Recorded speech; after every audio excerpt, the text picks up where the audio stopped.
Bom dia. Então, pessoal, bom dia. Prazer estar falando com vocês. Agora está muito alto. Obrigado. Então, eu sou o professor Paulo. Eu vou começar a falar sobre neurologia com vocês. Esse é o nosso primeiro encontro. Como o nome da atividade de vocês é uma exposição dialogada, então a nossa aula vai ser aberta ao diálogo. Eu vou pedir para vocês interromperem na hora que precisarem, qualquer dúvida, tá? E alguns pontos da aula eu vou precisar da ajuda de vocês para colaborarem, responderem, que acho que o negócio vai fluir melhor. Se vocês acharem que está rápido demais ou lento demais, vocês podem interromper a qualquer momento, tá certo? Bom, a gente vai falar hoje sobre exame neurológico e diagnóstico em neurologia. Na verdade, essas aulas eram uma primeira aula de TCE, uma segunda de trauma raquimedular, e na parte de trauma raquimedular se falava de exame neurológico. Eu tomei a liberdade de mudar um pouquinho. Então eu vou começar dando para vocês um overview de exame neurológico, para vocês terem uma ideia do que a gente vai falar nas próximas aulas, tá bom? Acho que essa aula talvez seja a mais importante das nossas aulas. Então, por favor, me interrompam e tirem as dúvidas, tá certo?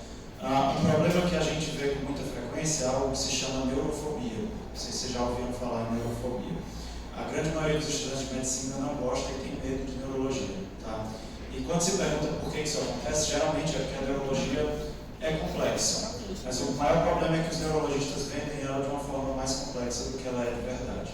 Então, o que a gente vai tentar fazer aqui é simplificar sempre para que isso seja compreensível para quem não quer neurologia, que eu acredito que seja a maioria de vocês. Bom, a gente vai seguir esse índice. A gente vai começar falando das etapas do diagnóstico de neurologia e a gente vai focar nas duas principais para vocês. Primeiro, o diagnóstico sindrômico, que é o conjunto de sinais e sintomas observados através do exame neurológico. E aí aqui a gente vai falar um pouco sobre o exame neurológico em si. Em seguida, o diagnóstico topográfico, que é a localização, dizer onde o sistema nervoso está aquela lesão. A gente vai discutir alguns casos clínicos, eu vou precisar da ajuda de vocês. E no final eu vou passar uma mensagem que eu quero que vocês levem para casa, tá? Geralmente a gente assiste uma aula de 50 minutos, 1h30 e leva 4, 5 coisas para casa. Então a ideia é que a gente oriente vocês mais ou menos o que vocês devem levar para casa.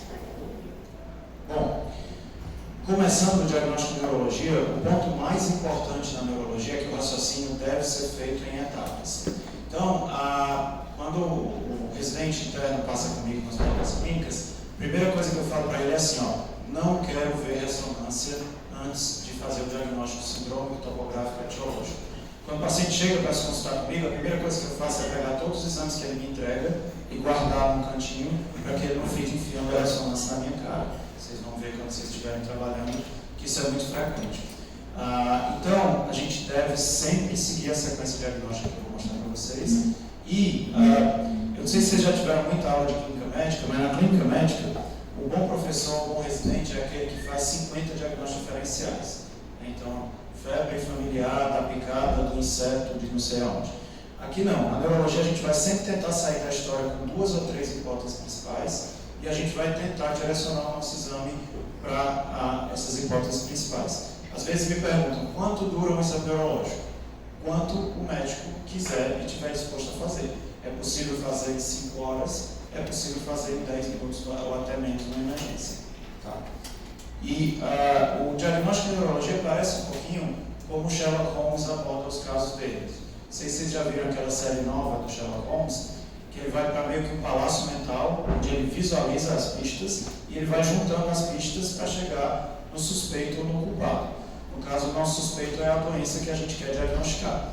Mas é bem parecido. Como que a gente faz isso? A gente segue esses passos, tá? Que são fundamentais, sempre em ordem. Começando pelo diagnóstico sindrômico, juntar o que a gente achou do exame neurológico dentro de uma síndrome neurológica conhecida. Depois, topográfico, a gente junta os sindrômicos para achar onde está o problema. Então, que lugar do sistema nervoso junta aqueles sindrômicos que a gente achou. Depois, o nosológico, que é o grupo de patologias principais em que a gente está pensando, e a gente usa um acrônimo chamado Vitamin DEC. E por último, o etiológico, que é o nosso culpado, quem é a nossa doença com nome e sobrenome. Eu vou focar muito na aula em sindrômico e topográfico, mas eu vou passar para vocês rapidamente como faz o nosológico. Nosológico é baseado num acrônimo que os americanos inventaram de vitamins. A gente ampliou um pouquinho para vitamin DEC, que são os grandes grupos de patologias que podem causar doença neurológica. Então, V de vascular, I de infeccioso, T de trauma tóxico, autoimune, metabólico, iatrogênico, neoplásico, degenerativo e, por último, congênito / genético. E como que eu faço esse diagnóstico nosológico? Principalmente pela epidemiologia e forma de instalação. Então, se eu estou diante de um paciente idoso que teve um quadro súbito, abrupto, eu vou pensar em qual desses aqui que vocês acham? Vascular, perfeito. Se eu estou diante de um indivíduo idoso que teve um quadro lentamente progressivo, bilateral e simétrico, eu vou pensar em quê? Esse aqui. Degenerativo. Se eu estou diante de uma mulher jovem que tem episódios de piora e melhora com resposta parcial ao tratamento, eu vou pensar em autoimune, perfeito. Então, assim que eu penso no meu nosológico, certo?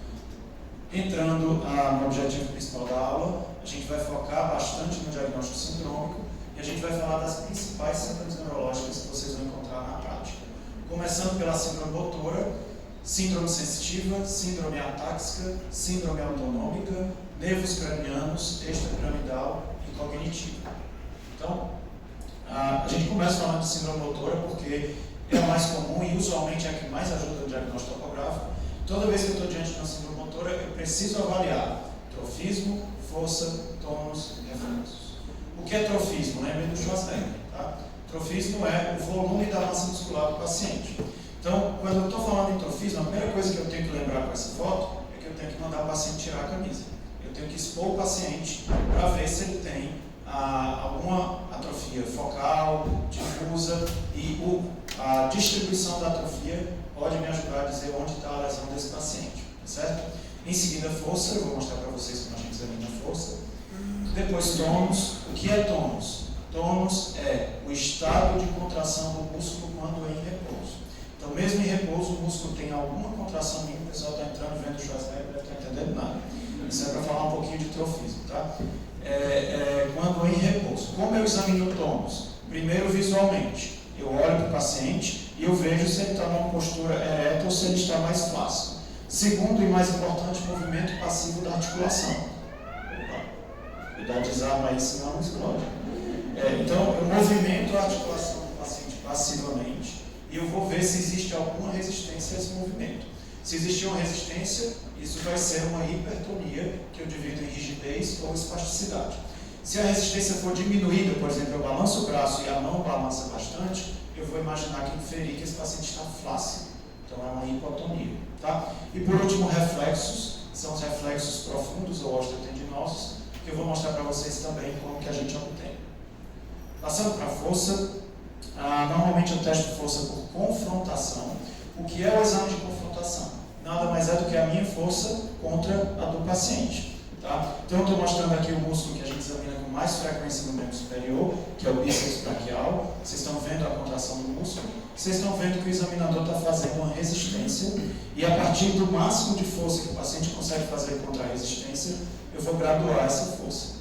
E aqui, do outro lado, a gente está vendo o teste do quadríceps, que estende a perna, tá certo? Também a graduação da força segue o mesmo padrão. Mas como que eu graduo a força? Eu uso essa escala, que chama escala MRC, que é o Medical Research Council, que olhando assim ela assusta um pouquinho. Mas eu vou dizer para vocês que eu só quero que vocês decorem 2, tá? Primeiro, grau 0 é nada, não tem contração nem movimento. Segundo, grau 5 é normal. Para eu saber os outros, eu só preciso saber o que está no meio, que é o grau 3. Grau 3, movimento ativo contra a gravidade. Para vocês lembrarem do grau 3, mal vence gravidade. Então é um paciente que quase não completa o movimento contra a gravidade.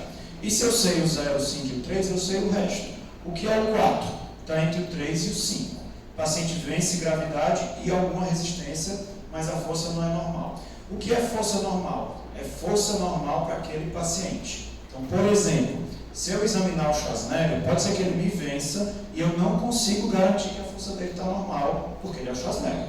Ele tem o triplo da minha massa muscular, no mínimo. Então, nesses casos, às vezes eu preciso fazer uma manobra deficitária, que é, por exemplo, a manobra de braços estendidos. Eu peço para o Schwarzenegger estender os 2 braços dele, cada braço pesa 1 tonelada. Se um cair primeiro que o outro, aquele que caiu primeiro provavelmente está mais fraco. E nos membros inferiores eu uso um mingazinho, para ele deitar com as pernas dobradas, penduradas, e eu vejo se alguma perna cai antes da outra. Então, se eu lembrar que o 3 vence gravidade, obviamente o 2 não vence gravidade. É um paciente que tem um movimento lateral com a eliminação da gravidade, mas ele não move nada contra a gravidade. E o grau 1 é contração sem movimento, certo? Então, lembre, grau 3 mal vence gravidade, grau 5 força normal, grau 0 sem contração. Os outros vocês deduzem a partir daí. Depois da força, eu vou examinar reflexos. Eu vou usar um martelo de reflexos. Esse martelinho que vocês estão vendo, ele não percute músculo, ele percute um tendão. Na hora que ele percute o tendão estira. E o estiramento provoca um reflexo de estiramento. Os nossos músculos, eles tendem sempre a voltar à posição primária. Então, se eu estiro o músculo, a resposta dele vai ser voltar à posição primária, no caso, se contraindo. Tá? Eu estiro o tendão, o músculo contrai e eu vejo o movimento daquele músculo. Aqui são os reflexos também mais comumente testados. Eu estou mostrando o reflexo patelar, em que eu percuto o tendão patelar e vou ter uma contração da coxa com extensão do joelho. E aqui do lado eu estou mostrando o reflexo bicipital. Você pode ou não interpor o dedo, como ele está colocando aqui, a depender do reflexo. E o que você vai ver é se esse reflexo, primeiro, se ele existe ou não. Segundo, se ele a resposta dele é mais rápida ou é maior do que o que eu esperaria normalmente. E aí, tem mais uma escala, tá? Também uma escala enorme, só quero que vocês lembrem que vai de 0 a 4 e o 2 é normal. Então, se o 2 é normal, o 0 não tem reflexo. O 4 tem reflexo demais e é claramente patológico. Então, eu chamo de exaltado. Os outros dois são intermediários. O 1 tem um reflexo diminuído, o 3 tem um reflexo aumentado, que não chega a ser claramente patológico, eu chamo de vivo. Tá certo? Então, lembrem, 0 é nada, assim como a força. 4 é o máximo, é exaltado, 2 é normal. O que está ali para cima e para baixo é um pouco a menos ou um pouco a mais. Pode falar? Boa pergunta. O ausente e o exaltado são definitivamente patológicos. O diminuído e o vivo podem ser patológicos a depender do contexto. Por exemplo, se eu tenho um paciente que tem uma fraqueza do lado direito, o reflexo dele, à esquerda está normal e à direita está vivo, esse vivo é patológico porque ele é assimétrico. Deu para entender? Mas o 0 e o 4 são claramente alterados. Geralmente, mulheres jovens que compõem a maior parte da minha audiência hoje têm reflexos vivos, constitucionalmente. Todos vivos. E isso não é patológico. Tá bom? Vamos em frente. Isso é uma coisa importante que você pontuou. Na neurologia, quase sempre a simetria ou assimetria é mais importante do que o achado em si. Tá? Então, se o paciente tem força grau 5 de um lado e grau 4 mais do outro, mesmo que a diferença seja sutil, é extremamente significativo porque está assimétrico. Tá bom? Bom, e aí, quando eu falo de síndrome motora, eu sempre digo que tem que ter nome e sobrenome. Só síndrome motora não me diz nada onde está no sistema nervoso. Então, eu divido o sistema motor no neurônio motor superior, que vai do córtex, eu não estou conseguindo apontar porque é uma TV, obviamente, mas que vai do córtex até o neurônio motor anterior na medula, que é esse daqui, e o neurônio motor inferior, que vai do neurônio motor anterior da medula até o músculo efetor. Tá certo? O que é importante lembrar nesse esquema? O arco reflexo envolve as terminações sensitivas e o neurônio motor inferior. Então, o único neurônio que está envolvido no arco reflexo é o neurônio motor inferior. Já o neurônio motor superior, ele modula o arco reflexo, geralmente inibindo o arco reflexo.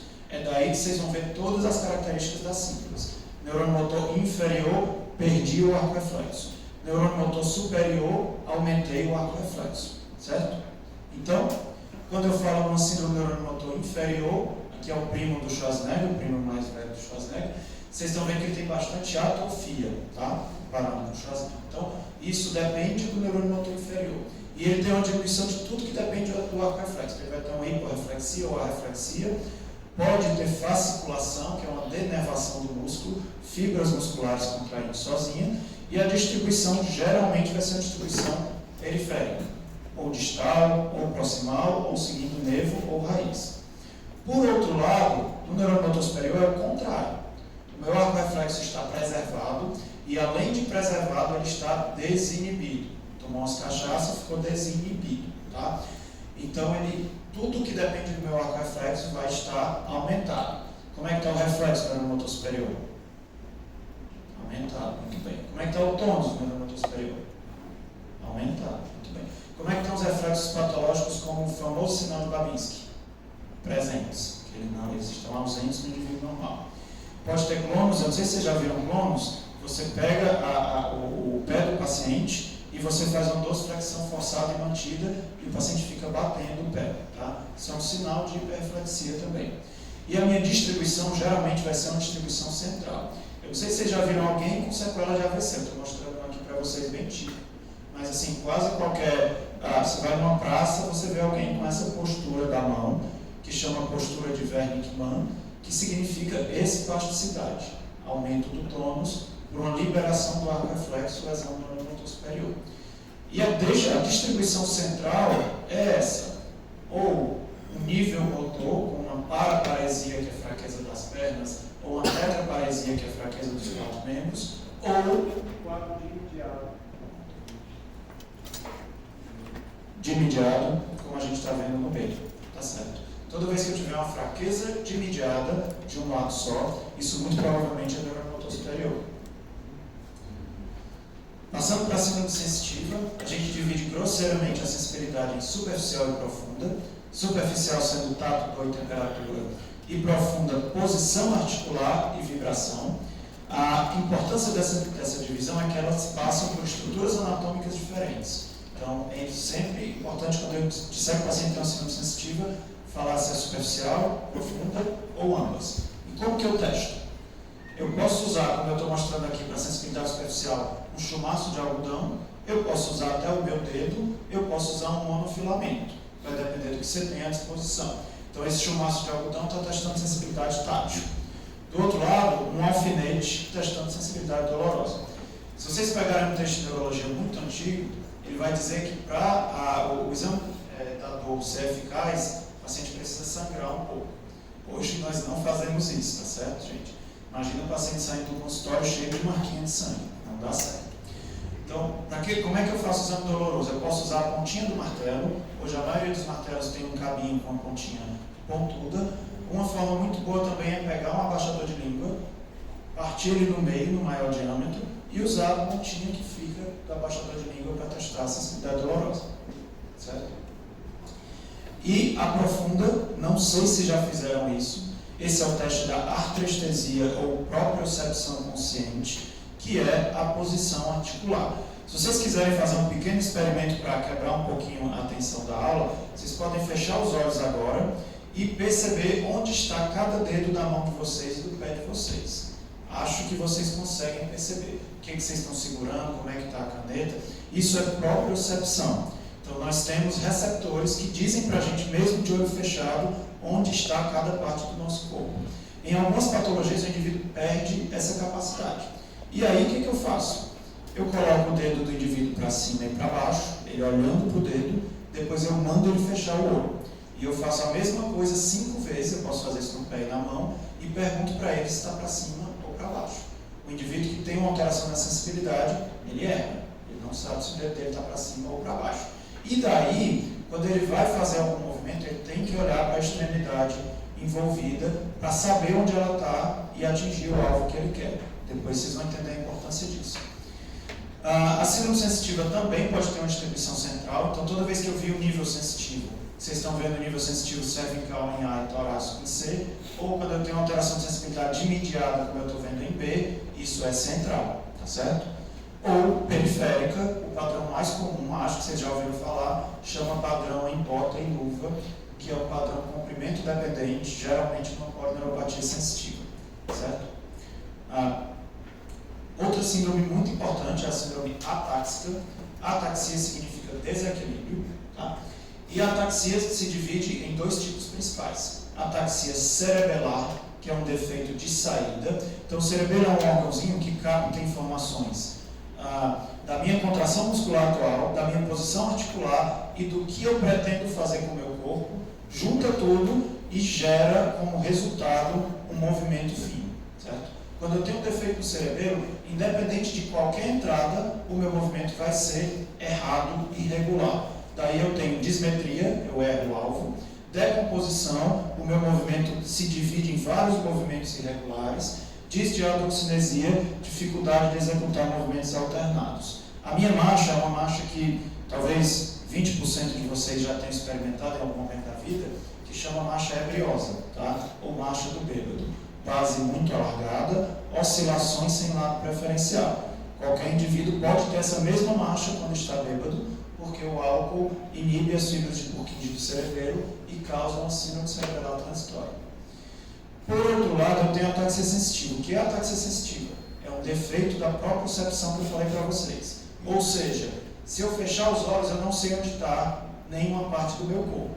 Então, quando eu faço o dedo do nariz de olho aberto, olhando para o dedo, eu acerto. Se eu fechar o olho, eu erro.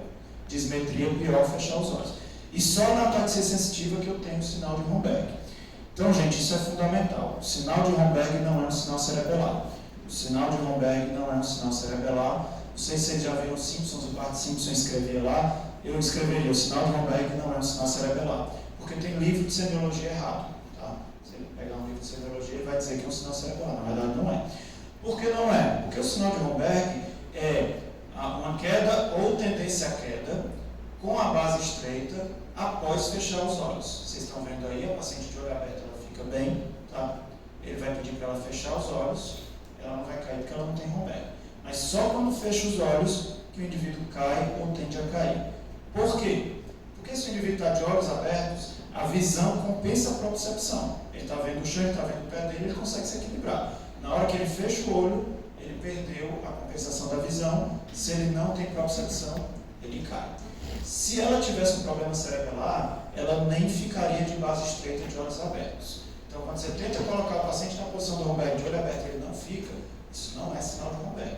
Isso é uma cerebelopatia, como eu vou mostrar nesse caso para vocês. A gente está vendo aí dismetria, decomposição de movimentos, certo? Ela tenta atingir o nariz, erra bastante, e vocês estão vendo que ela está numa cadeira de rodas, porque ela não consegue ficar em pé, nem de olho aberto. Tá bom.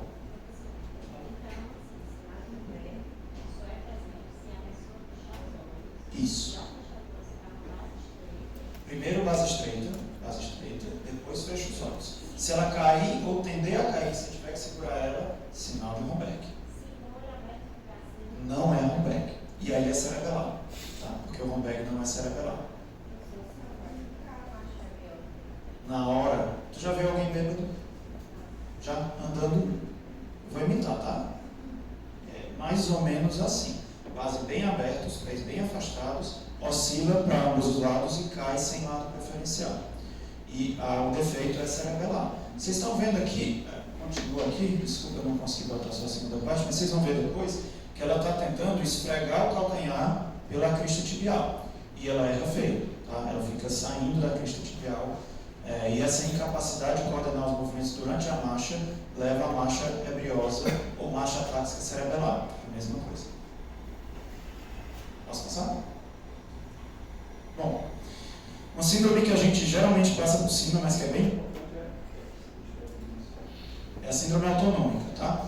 E aqui eu quero que vocês lembrem de disfunção esfincteriana, que é a retenção urinária, retenção fecal, incontinência urinária, incontinência fecal.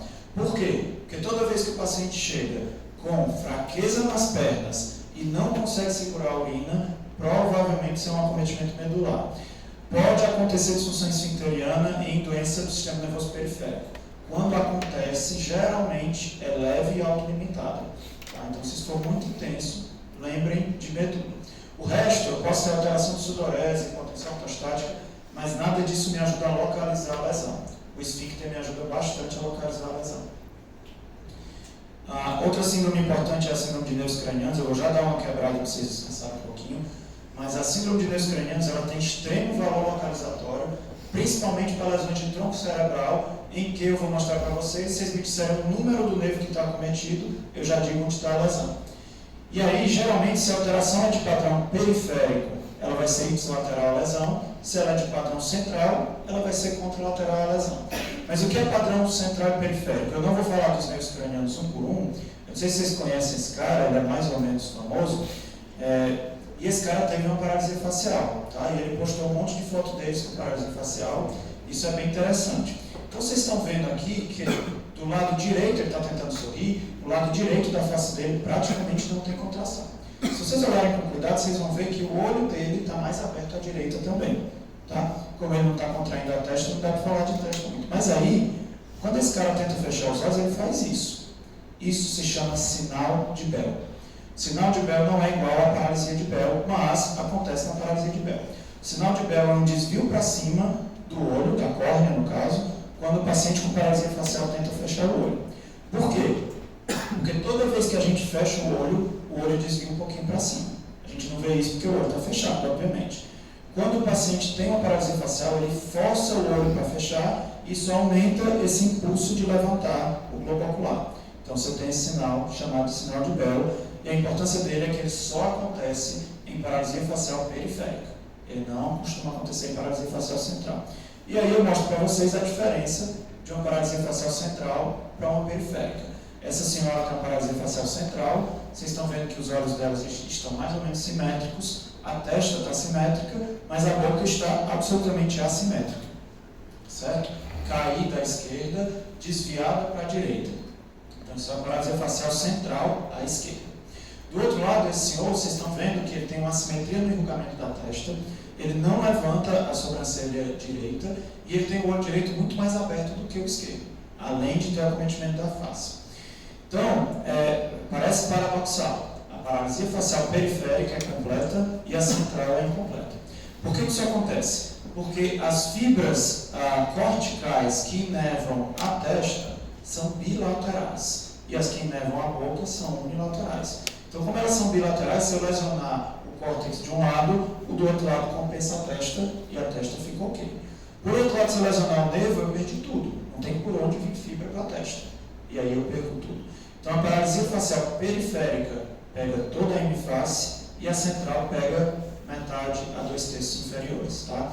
Isso é fundamental, porque quando vocês estiverem numa emergência atendendo clínica médica, otorrino, sei lá, numa cirurgia como anestesista, se vocês virem um paciente com esse tipo de paralisia facial periférica, provavelmente é algo benigno, pode ir para casa com corticoide. Se vocês virem central, a causa mais comum é um AVC. Então, paradoxalmente, a paralisia que afeta menos região da face tende a ser bem mais grave. Certo? Esse é outro rapaz fazendo o sinal de paralisia facial central ou periférica? Excelente. Se vocês olharem com cuidado, vocês vão ver que a contração da testa e do olho também está ausente do lado esquerdo. Certo? Então vamos lá. A gente, graças a Deus, acabou a primeira parte da aula. A gente falou que a gente tinha para falar sobre exame neurológico e diagnóstico sindrômico. Agora a gente vai para a parte que eu acho um pouquinho mais difícil, mas bem mais interessante, que é o que importa. É usar o que a gente conseguiu avaliar do diagnóstico sindrômico para dizer onde está a lesão, fazer o nosso diagnóstico topográfico. Então, o diagnóstico topográfico, ou localizatório, ou anatômico, que é a mesma coisa, é a grande marca da neurologia. A neurologia talvez seja a única especialidade que me permite ouvir uma história e dizer, você tem uma lesão na artéria cerebral média esquerda, rama M2. Isso praticamente não existe em outra especialidade. Você faz hipótese, mas você não consegue dizer exatamente onde está a lesão. E além disso, ela me dá pistas sobre o mecanismo etiológico. Então, muitas vezes, depois de ouvir um paciente contar uma história, seja na emergência, seja no consultório, eu já tenho uma ideia de qual foi a causa do problema dele. Tá? E aí, a gente começa o diagnóstico topográfico pela medula, que é um órgão super interessante, que a gente está mostrando nessa figura aí. E eu queria perguntar para vocês também, para dar uma quebrada no ritmo da aula, o que é essa figura aí que vocês estão vendo? Qualquer um pode responder. Ok? É uma tatuagem. Não sei se você já tinha lido ou adivinhou. Mas é fantástica, né? Assim, você vê os planos musculares rebatidos, é uma tatuagem incrível, assim. Parece Photoshop, mas é uma tatuagem. E tem uma coisa que eu quero mostrar nessa tatuagem principalmente, assim, vocês veem a medula no meio, tá? Eu não estou conseguindo apontar, mas vocês veem a medula no meio em amarelo, e vocês veem as raízes saindo de um lado e do outro, esse negocinho branco que está aberto é a dura mater, mas o que eu quero mostrar para vocês é que deixaram uma vértebra aí, tá? Essa vértebra que deixaram aí é a vértebra L1, a primeira vértebra lombar, e essa é a lição mais importante da medula. Depois dessa vértebra L1, o que vocês estão vendo para baixo? Parece uma cauda do cavalo, não parece? Olha aqui assim, porque Você sabe que esse pessoal que dá esses nomes anatômicos, eles têm muita imaginação.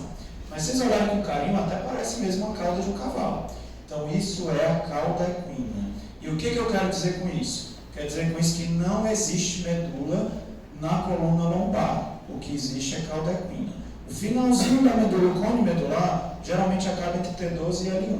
Para baixo é cauda equina, que é raiz. Então, quase sempre chega no meu consultório um paciente com paraparesia espástica e pediram um nível de ressonância. Vocês adivinham qual? Lombosacra. Serve para nada, tá bom? Então, se o paciente tem uma paraparesia espástica, ele precisa de uma ressonância torácica ou cervical, porque não tem medula praticamente na lombosacra, certo? Não esqueçam isso. Vamos lá. Quando eu tenho um problema na medula, ele se apresenta com paraparesia ou tetraparesia. Paraparesia, fraqueza nas pernas, geralmente torácica, mas pode ser cervical. Tetraparesia, obrigatoriamente cervical. E geralmente eu tenho uma síndrome neuromotor superior. Geralmente. Tem aquele ditado da medicina e no amor nunca diga sempre nem nunca. Vocês sabem qual é a exceção a essa regra? Eu posso ter uma doença medular e uma síndrome neuromotor inferior? Já ouviram falar? Vocês já foram no IJF alguma vez? Já viram trauma raquimedular agudo na hora que o cara chega? Ele chega flácido ou espástico? Flácido. Por um negócio chamado choque medular. O que acontece? Eu falei para vocês que o neuromotor superior ele modula o arco reflexo. Na hora que ele morre, assim que ele morre, o neuromotor inferior fica meio atordoado, ele não sabe o que fazer. E aí o reflexo fica diminuído. Isso dura horas a semanas. Isso chama choque medular. Então isso é importante porque na hora que o paciente chega, ele pode estar flácido. Em horas a semanas eu sei que ele vai ficar espástico. Tá certo? E aí eu posso ter um negócio chamado nível sensitivo, que se tiver presente é patognomônico, e aí eu digo mais específico do que uma ressonância de 7 Tesla para lesão medular. Tá certo? E como que eu avalio o nível sensitivo? Eu vou examinando o paciente com estímulo doloroso, de cima para baixo, e, por exemplo, a partir da altura do mamilo, que eu vou dizer para vocês depois que é T4, o paciente tem uma mudança súbita de sensibilidade. Pode ser anestesia, mas pode ser só uma grande diminuição de sensibilidade. Se isso acontecer no mamilo, que é T4, eu digo, esse paciente tem uma lesão medular em T4 ou um pouquinho acima, certo? Então sempre procure nível sensitivo. Outra coisa importante é procurar na frente e atrás. O nível sensitivo verdadeiro está presente na frente e atrás. Tá? E lembrar o que eu já falei antes, paraparesia ou tetra com esfíncter é igual a medula até prova em contrário. Então, continuando, a medula ela tem uma distribuição de fibras bem interessantes, que eu vou só falar para vocês terem ouvido isso na vida, que é assim, as fibras que vêm de baixo ficam fora, as fibras que vêm da mesma altura ficam dentro. Então, se eu tenho um acometimento na medula que começa das pernas e vai subindo, isso deve ser uma compressão de fora para dentro. Por exemplo, uma hernia discal, por exemplo, uma lesão de osso comprimindo a medula. Se eu tenho o contrário, uma lesão que começa no braço e vai descendo, isso deve ser um problema no centro da medula. Geralmente uma seringomielia, que é um acometimento do canal central, acúmulo de líquido, eventualmente um tumor no centro da medula. Aqui eu estou ilustrando isso, tá? Então, se eu tiver uma lesão em rosa, eu vou ter uma distribuição sensitiva em rosa, que começa no nível da lesão e vai descendo. Se eu tiver uma lesão em branco, eu vou ter uma distribuição sensitiva em branco, que começa de baixo e vai subindo. Deu para entender? Se precisarem, eu volto. Vamos para o primeiro caso clínico. Temos bastante. Uma paciente de 65 anos, sexo feminino, há 20 dias, fraqueza nos 4 membros, há 10 dias sem andar, a alteração de sensibilidade começou nos membros inferiores e passou para os membros superiores. Junto com isso, retenção urinária. Agora, o próximo passo é o exame neurológico. Ao exame neurológico. Tetraparesia com força grau 3 nos 4 membros. O que é grau 3? Mal vence a gravidade. Mal vence a... Achei perfeita a resposta. Mal vence a gravidade. Excelente. É muito fraco. Tá? Então, às vezes a gente tem, grau 3 não é tão ruim, você vai até o 0. Grau 3 é muito grave. É um paciente que não consegue andar. Hiperreflexia dos 4 membros é grau o quê? Hiperreflexia, reflexo grau o quê? 4. O reflexo vai até 4, não vai até 5. Reflexo cutâneo plantar extensor, também conhecido como sinal de Babinski para os mais íntimos. Hipoestesia térmico-dolorosa e alteração de sensibilidade profunda, com nível sensitivo em C6. Aí aqui eu preciso de vocês. Diagnóstico sindrômico.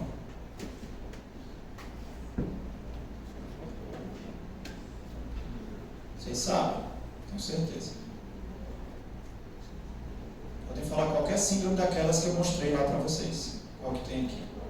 Motor. Nome e sobrenome? Neurônio motor? Perfeito. Síndrome do neurônio motor superior. O que mais de síndrome? Sensitiva, superficial ou profunda? Ambas, né? Está escrito aí no final, ambas. Mais alguma síndrome? Vou ajudar vocês. Retenção urinária é uma síndrome? Perfeito. Onde é que está o problema dela? Que região da medula? Cervical, torácica, lombosacra? Cervical. Mais provavelmente em que altura da cervical? C6. É uma compressão de dentro para fora ou de fora para dentro? Vejam de novo. De fora para dentro. Por quê? Por quê? Não. Só isso aqui, ó. Esse é caso real. Vou mostrar a imagem. Só isso aqui eu digo para vocês que essa paciente tem uma lesão no osso ou no disco, comprimindo a medula cervical dela por volta de C6, de fora para dentro. Será que é isso? Vocês acertaram aqui? Olha só. Essa vértebra que tem um dente é C2. C3 e C4 estão fundidas, C5, C6 e C7. Entre C6 e C7 ela tem um disco herniado, comprimindo a medula, com mielopatia entre C6 e C7. Gente, é só isso, assim, parece muito difícil, mas não é. Quando você consegue sistematizar, você consegue chegar lá. Vocês deram o diagnóstico etiológico dessa paciente. Vamos para mais um? Paciente de 38 anos, sexo masculino. Há 3 dias, fraqueza nos membros inferiores. Alteração de sensibilidade dos membros inferiores e retenção urinária. E aí, ao exame, força grau 2 em membros inferiores. O que é grau 2? Não, isso, perfeito. Só isso. Não vence gravidade. Reflexos exaltados, grau 4 em membros inferiores. Reflexo cutâneo plantar extensor, sinal de Babinski. Hipoestesia térmico-dolorosa e anartrestesia, com nível sensitivo em T8. O que é anartrestesia? Falei bem por cima. Ele não sabe onde é que está o dedo dele, a posição dele está para cima ou para baixo. É uma alteração de sensibilidade profunda. Vamos lá, sindrômico.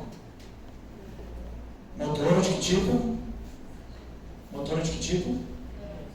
Neurônio motor superior, sensitiva e autonômica. Onde é que está o problema desse cara? Medula cervical, torácica, lombosacra? Provavelmente torácica, lembre. Eventualmente, isso pode ser uma compressão extrínseca na cervical inicial, que ainda está subindo, mas muito provavelmente torácica por volta de T8. Vamos lá. Vocês acertaram, perfeito. E essa é a lesão dele, tá? A gente está vendo uma lesão bem extensa, a medula é para ser toda cinza, como aqui e como aqui. E a gente está vendo uma lesão bem extensa em branco, pegando vários níveis da torácica, mas pegando o T8, inclusive, que foi o nível sensitivo que a gente documentou para ele. A imagem? Tá. Aqui é vértebra, tá? Vértebra, disco. Aqui em cinza é uma medula normal, líquor. Aqui é um hipersinal na medula. Lesão. Aqui é líquor. Entendeu? Muito bom. Isso é quase igual a uma seringomelia. Qual que é a questão? Essa lesão é muito extensa e aqui, ó, ela toca a borda posterior da medula. Então isso aqui é uma neuromielite óptica. É uma inflamação da medula que geralmente pega o centro da medula e às vezes parece uma seringomelia. Perfeito. Bom, paciente de 36 anos, sexo feminino. Há 10 dias parestesias nos pés. Há 5 dias parestesias nos membros inferiores. Fraqueza ascendente nos 4 membros. Dor em membros inferiores sem disfunção esfincteriana. Ao exame, força grau 3, mal vence gravidade em membros inferiores. Grau 4, vence alguma resistência, mas está fraco em membros superiores. Hipotonia em membros inferiores. Reflexos abolidos nos 4 membros. Disestesias em botas e pontas dos dedos. Laseg bilateral. Diagnóstico sindrômico. Neurônio motor inferior. Beleza, vocês nem pensaram, esse é o objetivo. O que mais? Sensitiva. Qual é o padrão da síndrome sensitiva desse cara? Parece o padrão central ou periférico? Por quê? Bota e luva, perfeito. O que mais de síndrome? Tem mais alguma? Tem uma zeg, né? Você pode chamar de álgebra. Certo? E aí, onde é que está o problema desse cara? Boa. Nervo periférico. Quando eu tenho desestesia e boto em luva, nervo periférico. Mas nervo periférico da LASEG? LASEG. LASEG é um sinal bem interessante. Paciente deitado, eu estendo uma perna, vou fletir a articulação do quadril com a perna estendida, passando de pelo menos 30, 40 graus. E o paciente sente uma dor irradiada até o pé. Tá? É um sinal de radiculopatia. LASEG é um sinal de radiculopatia. Pode acontecer com a hernia discal comprimindo a raiz ou pode acontecer com qualquer outra causa de radiculopatia. Então, pode ser só o nervo periférico aqui,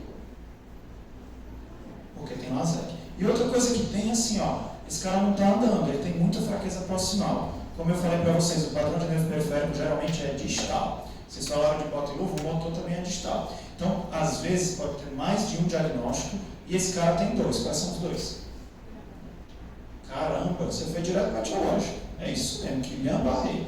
E eu sei que é um Guillain-Barré porque eu sei que tem nervo e raiz. Vamos lá. A gente estragou o próximo slide. Complicado. Bom, raiz e nervo periférico, isto é uma síndrome de Guillain-Barré, que é uma agressão autoimune contra o nervo periférico, particularmente na maioria dos casos contra a bainha de mielina. Certo? E a gente usa o gancho, como é teu nome mesmo? A gente usa o gancho da Juliana, que estragou o meu slide, para falar um pouquinho sobre o sistema nervoso periférico, que é o nosso próximo ponto.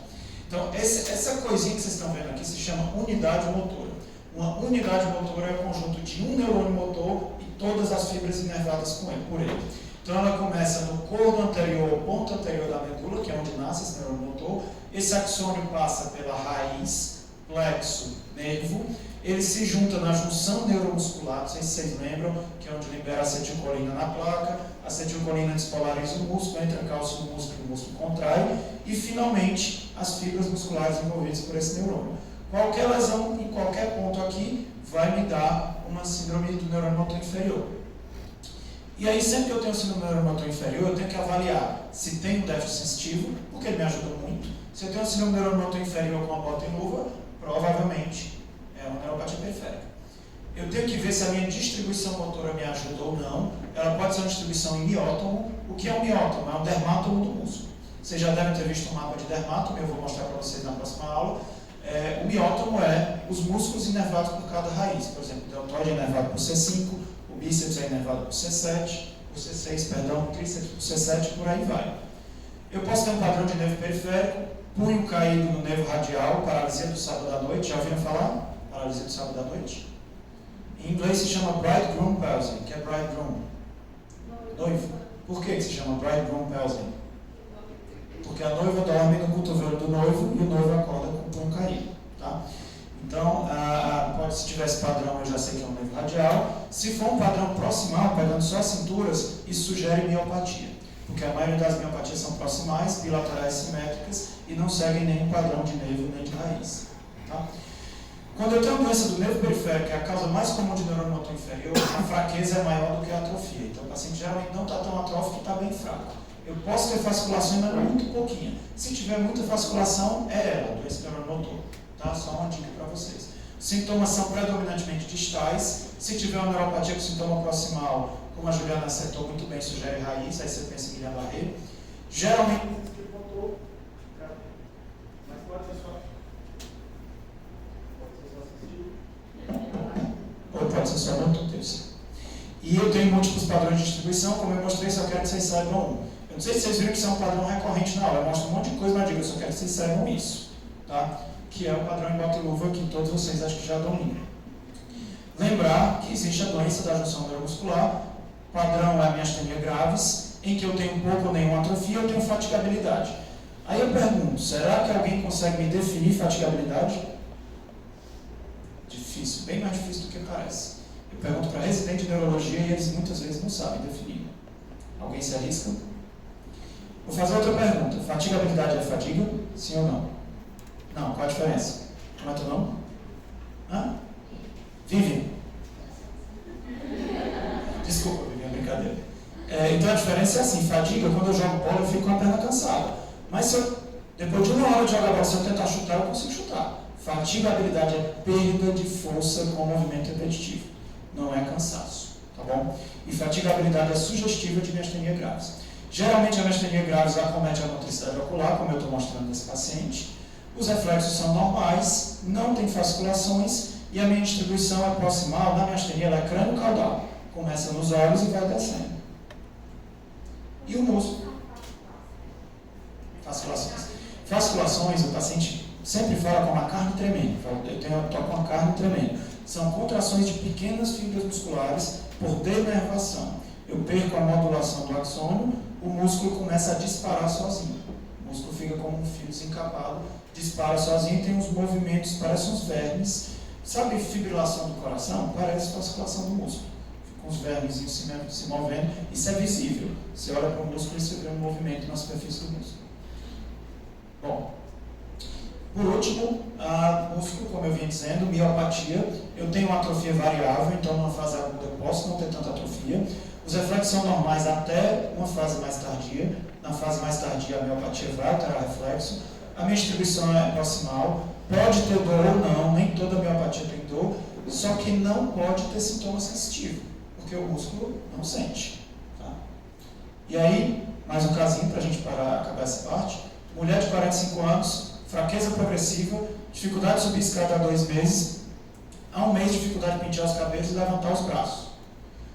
Ao exame, tetraparesia proximal nos 4 membros, com reflexos normais, sensibilidade normal, sem fatigabilidade. Onde é que está o problema dela?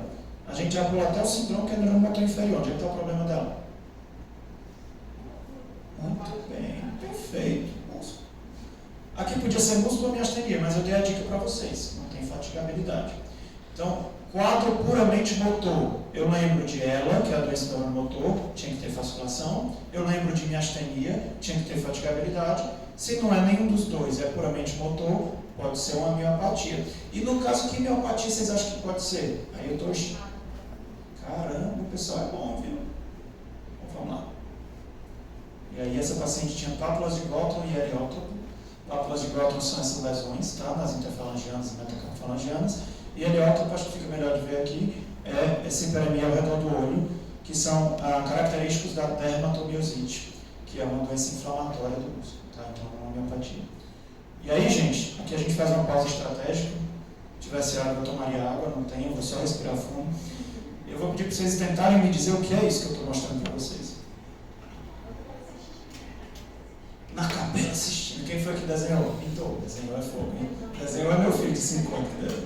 Michelangelo, muito bem. E o que ele escondeu aí? Tem um livro muito interessante que é a Anatomia Secreta de Michelangelo. Ele escondeu alguma coisa aí.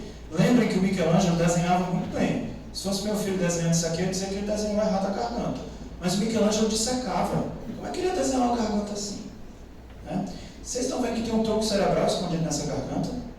Isto é um tronco cerebral. Pirâmides bulbares, oliva. E não à toa Michelangelo desenhou o tronco cerebral.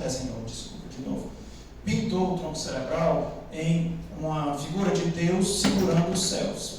Já dando a entender naquela época que ele imaginava que o tronco cerebral era a estrutura responsável por manter a nossa vida.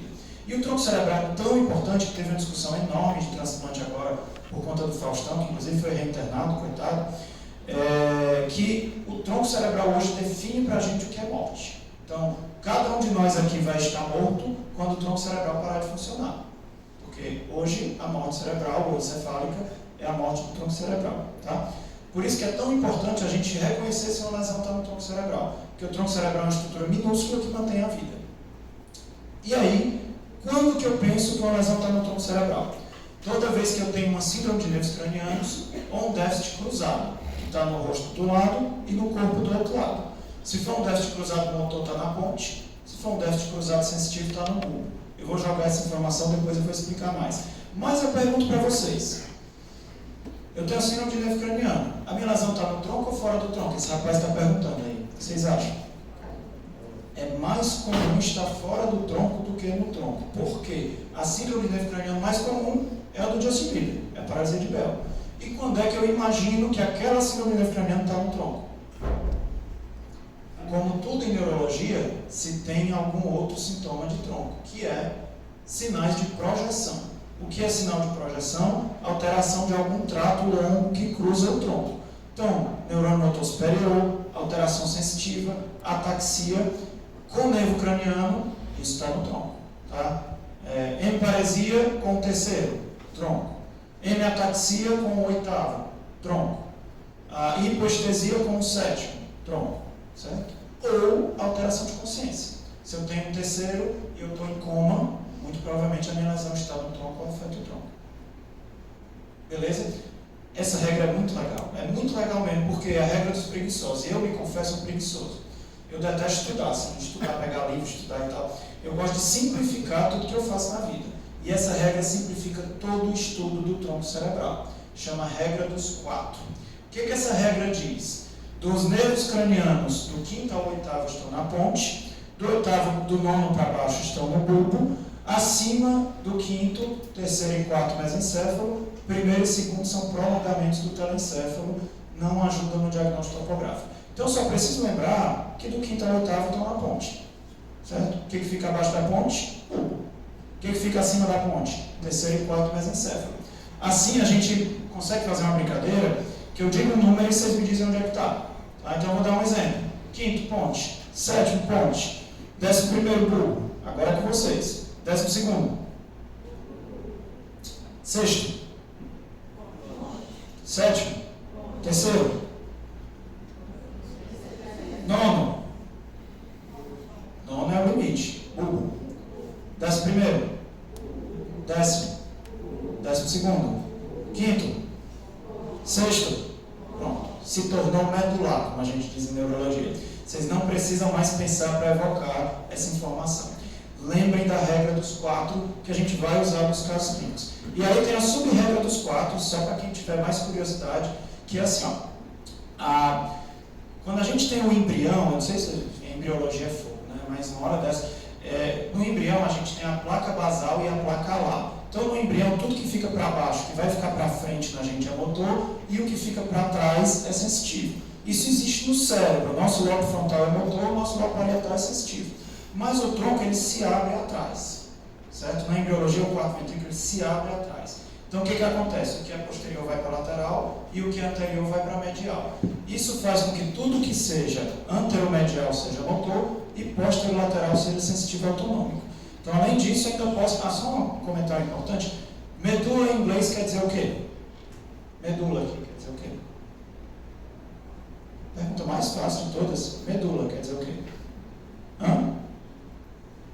Alguém sabe? Tem aqui midbrain é mesencéfalo, pons é ponte, medula é o quê? Bulbo. Todo mundo acha que é medula, né? Mas não é. Medula é spinal cord. Medula é medula oblongata, que significa bulbo. Então, se vocês estiverem lendo algum texto em inglês, no artigo, vocês vão ler medula, significa bulbo. Tá? Vamos lá. Vocês vão ver. Do ventrículo, pronto. É assim, eu tenho em todo o meu tubo neural, o que é ventral ou anterior é motor, o que é posterior é sensitivo. Só que no tronco cerebral, ele se abre atrás, forma um quarto ventrículo atrás. Ele roda para dentro na linha média. Então, o que era anterior vira medial, o que era posterior vira lateral. Certo? Isso é um detalhe, mas eu vou pontuar para vocês como esse detalhe pode ajudar ainda mais. Vamos lá. Homem, 62 anos, há um dia desvio de rima labial para a direita, fraqueza no hemicorpo direito.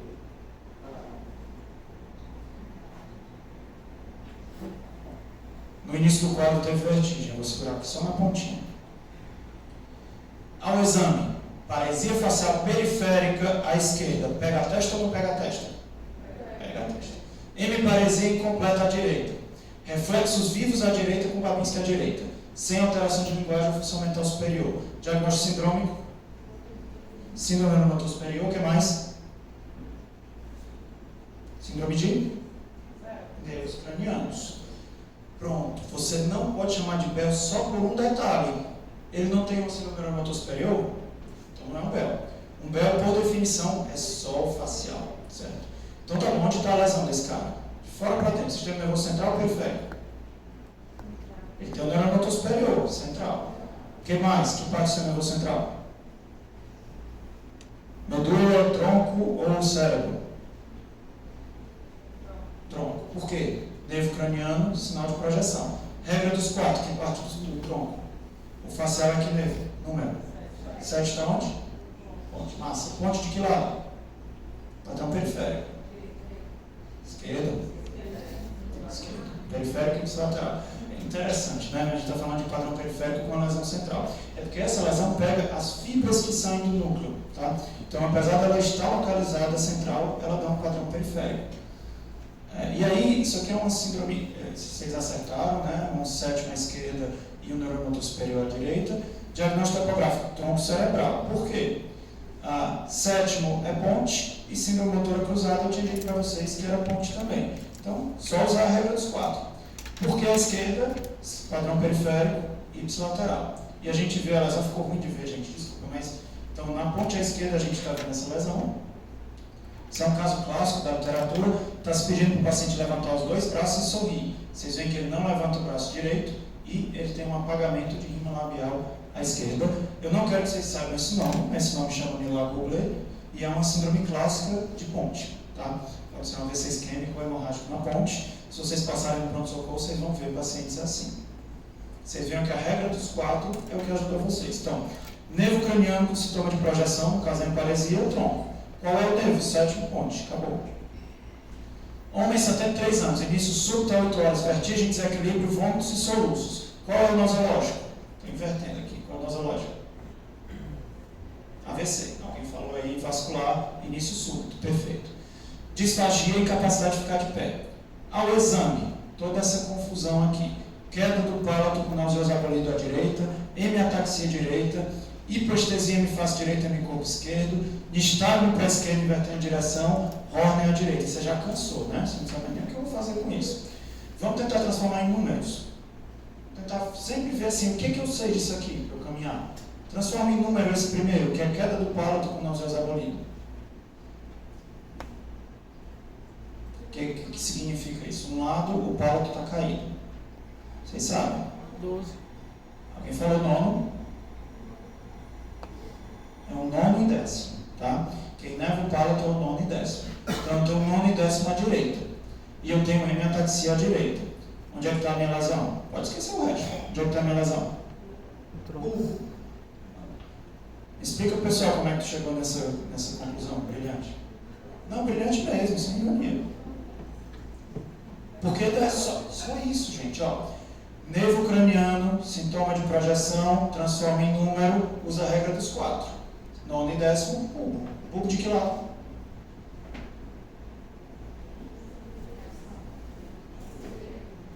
Direita. Bulbo anteromedial ou posterolateral? 50%. Tem sintoma motor? Ou é sensitivo autônomo? Anteromedial ou posterolateral? Posterolateral. Vejam que interessante, vocês viram só o exame do paciente. E vocês me disseram que a lesão está no bulbo à direita, posterolateral. Isso é a síndrome de tronco mais comum, que chama síndrome de Wallenberg. Aí o pessoal pensa que tem que ser um neurologista, um PhD, para você dizer que é síndrome de Wallenberg.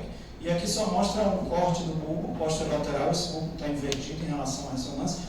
Mas, e uma coisa que eu queria mostrar para vocês é o seguinte, a única exceção é a regra dos 4.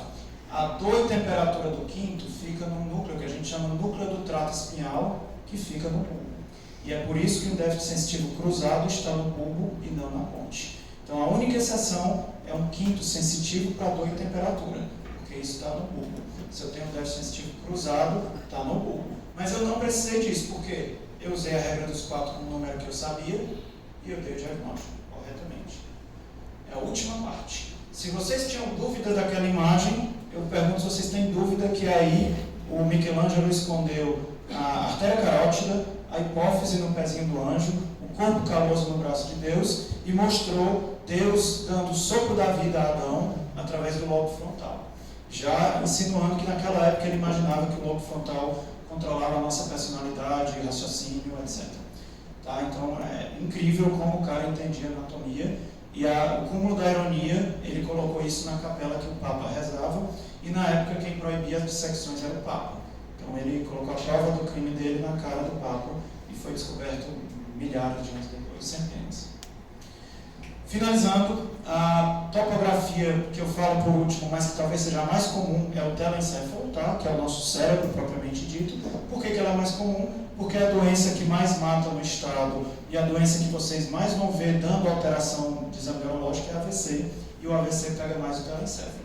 A dica do telencéfalo é um déficit de mediado completo pegando face. Então o paciente tem ou fraqueza na face e no corpo do mesmo lado, ou alteração de sensibilidade na face e no corpo do mesmo lado. Se tiver sintoma cognitivo ou epilepsia, é sempre telencéfalo, cérebro. Se tiver síndrome piramidal, tremor, distonia, é quase sempre telencéfalo também. Então esse slide é que eu quero que vocês lembrem de telencéfalo. Isso aqui é telencéfalo, tá? Ah, doutor, pode ser sensitivo? Não interessa. É motor? Não interessa. É tudo mesmo lado, telencéfalo. E aí, pequenos detalhes, se eu tenho sintoma cortical, eu devo ter envolvimento cortical. E quais são os sintomas corticais mais comuns? Afasia, lembram o que é afasia? Afasia não é um transtorno da fala. Às vezes é bom colocar coisas que vocês podem ter ouvido errado para chocar um pouquinho. Afasia não é um transtorno da fala, é um transtorno da linguagem. O transtorno da fala é disartria e disfonia. Afasia é um transtorno do processamento central da linguagem, certo? Agnosia, incapacidade de reconhecer estímulos, negligência ou hemianopsia. E aí, a gente tenta falar um pouquinho sobre o córtex cerebral. Então, eu quero que vocês tentem me dizer duas funções de cada lobo que dá para examinar na emergência, bem rapidinho. Frontal. Eu até já dei uma dica sobre frontal.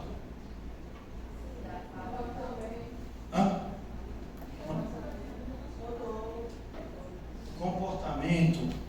Comportamento é interessante, está associado ao frontal, mas não é uma coisa que você examina rápido e você tem certeza que é o frontal. Pode ser encefalopatia difusa, pode ser o temporal. Alguém falou muito bem, motor, motricidade, certo? Ensino piramidal. E outra função do frontal? Bem fácil de examinar. Expressão da linguagem. Só essas duas que eu quero que vocês saibam. Frontal, motor, expressão da linguagem. Parietal. Tu examina pedindo o paciente falar. Se o paciente tiver uma lesão na área de Broca, tá? Que está aqui esse círculozinho aqui, se o paciente tiver uma lesão na área de Broca, ele vai ter uma afasia não fluente. Quer dizer, ele vai falar muito pouco, ou só monossílabos, mas ele vai compreender quase tudo que você está dizendo. Como é que você sabe que o paciente está compreendendo se ele não está falando? Manda ele obedecer comandos. Me mostre 2 dedos da mão direita, sem imitar, sem imitação. Bem sério, postura neutra, me mostre 2 dedos da mão direita. Se ele fizer assim, ele compreendeu perfeitamente, tá bom? Então, a parietal, eu já dei dica de 1. Parietal, o que eu examino? Quase dor. Dor faz parte da sensibilidade. Então, a resposta à sensibilidade é o principal. E a outra coisa que eu posso avaliar é negligência. Já ouviu falar em negligência? Você deve ter ouvido falar. Negligência é não prestar atenção a uma parte do corpo, tá? Então, o paciente com negligência, geralmente quando ele tem uma hemiparesia esquerda, ele pode ter anosognosia, quer dizer, ele pode não saber que ele está hemiparético. Às vezes o paciente chega no pronto-socorro numa maca, o que aconteceu, doutor? Eu caí. Mas tem um problema? Não, está tudo bem. E aí, às vezes, você pega a mão dele, mostra para ele a mão esquerda dele, pergunta de quem é essa mão, ele diz, é sua, para o médico. E em casos mais crônicos, o paciente não barbeia o lado esquerdo, o paciente não come o lado esquerdo do prato, e quando ele desenha, ele não desenha o lado esquerdo da figura. Tá? Isso é negligência, isso está relacionado ao parietal. Como é que eu examino no pronto-socorro? Eu faço um estímulo visual dos 2 lados, eu faço de um lado, que lado está à esquerda? Eu faço do outro lado, que lado está à direita? Eu faço os 2 ao mesmo tempo, ele só percebe o da direita. Isso chama extinção. Extinção pode ser visual, tátil ou auditiva. Tátil é a mesma coisa tocando. Toco de um lado, ele sabe, do outro ele sabe. Quando eu toco os 2 ao mesmo tempo, ele só percebe o da direita. Temporal. 2 funções. Linguagem, compreensão da linguagem, tá? Que no frontal é a expressão, e o que mais? Boa, a audição fica no temporal, mas a audição tem representação bilateral, então a audição não está acometida, não ajuda a topografar. Memória. E occipital, duas funções. Visão e visão, não tem outra. O occipital se desenvolveu, nós temos o maior lobo occipital da história da existência, e ele se desenvolveu para a nossa alta capacidade visual, então ele só processa a visão. E aí vamos lá, para o último caso, tá? Se eu não tenho sintoma cortical, provável lesão subcortical, lesão puramente motora, cápsula interna, puramente sensitiva, tálamo, sensitivo motora, cápsula interna também. Mulher de 79 anos, há 3 horas, queda da própria altura, percebeu que o lado direito estava fraco, sem outros sintomas. Ao exame, hemiparesia direita completa. O que é completa? Face, braço e perna. Onde é que está a lesão? Valeu. Reflexos vivos, grau 3, Babinski à direita, sem afasia, sem negligência, sem hemianopsia, NIH de 6, a gente vai falar em outra aula de vocês o que é o NIH, é uma escala de AVC que quanto mais alto, mais grave. Tá? Vocês veem que é súbito, né? Provavelmente um AVC. Qual é a topografia mais provável dessa pessoa? Telencéfalo onde? Córtex ou não córtex? Tem alguma lesão, tem algum sinal cortical? Não, né? Não tem afasia, não tem negligência, não tem agnosia. Então, é uma lesão puramente motora. Onde é que deve estar? Falei passando. Cápsula interna. Tá? Vocês guardarem isso. Cápsula interna contralateral, tudo no telencéfalo é contralateral, e aqui está a lesão. Tá? Na cápsula interna esquerda, causa uma hemiparesia pura à direita, é o infarto lacunar mais comum, que chama de pure motor stroke, ou AVC motor puro. E aí, só para vocês terem uma ideia muito por cima, eu vou falar depois na aula de AVC, mas a vascularização do cérebro são 3 artérias principais, cerebral anterior, cerebral médio, cerebral posterior. Como é que eu sei, doutor Paulo? Eu pego uma tomografia, coloco no meu negatoscópio e sigo a linha do ventrículo para frente e para trás. Só isso, faço canota mesmo, para frente e para trás. O que tiver lateral essa linha é cerebral média, que é a maior de todas. O que tiver medial e posterior é cerebral posterior, o que tiver medial e anterior é cerebral anterior. Então é uma dica bem simples de saberem que a artéria está acometida. Pegou um ramo da média. Perfeito. Esse é o último. Homem, 63 anos, acordou de manhã sem conseguir falar e sem mover o lado direito do corpo. Qual é o nosológico? Vascular.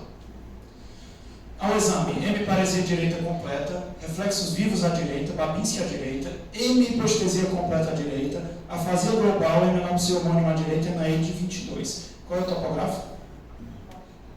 Cortical, telencéfalo, que artéria?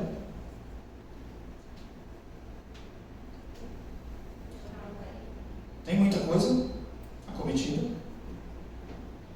Tem. Sensitivo, motor, sintoma cortical. Provavelmente a cerebral média. Tanto a parte motora do frontal quanto a parte sensitiva do parietal fica no território cerebral médio. Tá? E aí dá para dizer mais. Dá para dizer que ramo da cerebral média está acometido. Por quê? Porque o primeiro segmento da cerebral média, chamado de M1, dá as artérias lentico-estriadas que vão para a cápsula interna e depois se divide no anterior e no posterior. Aqui está todo o território da cerebral média acometida. Então, examinando esse paciente, eu já digo que ele tem uma oclusão proximal no segmento M1 da cerebral média, que ele precisa fazer uma trombectomia, só examinando, e que se eu não fizer uma trombectomia a tempo, ele provavelmente vai fazer um infarto maligno de cerebral média. De que lado? Esquerda, né? Tanto por a lesão ser à direita, como por ter afasia. A afasia quase sempre acontece com lesão à esquerda. Então, é isso que vocês falaram, certo? E essa é a lesão. Vocês estão vendo a lesão? Certo? Tem desvio de linha média? Tem. Esse paciente, nesse momento, teria indicação de uma hemicraniectomia descompressiva. O que é isso? Faço um corte aqui, arranco o crânio e deixo fora. E deixo o cérebro herniar para fora. Porque se ele não herniar para fora, ele hernia para dentro, comprime o mesencéfalo, coma, pode até herniar tonsila e morrer. Tá? Então, só pelo exame clínico, eu já diria que esse paciente tinha uma lesão muito extensa, que precisaria de trombectomia na fase aguda. Caso já tenha isquemia estabelecida, é um candidato a craniectomia descompressiva. Gente, é isso. Muito obrigado por terem tido paciência comigo. O que eu vou levar de tudo isso que você falou? Take home message. Paraparesia ou tetra com esfíncter, pensar em medula. Nervo craniano com sinal de projeção, como a gente falou, o Justin Bieber se tiver uma emparesia, se não tiver, é bel, se tiver emparesia, é tronco. Sintomas de imediato completo, face, braço e perna do mesmo lado, telencéfalo. Epilepsia ou sintomas cognitivos, afasia, por exemplo, córtex. Mais importante de tudo, nunca pular etapas diagnósticas. Muito obrigado. Vamos dar um intervalinho, depois a gente volta na segunda aula, tá bom?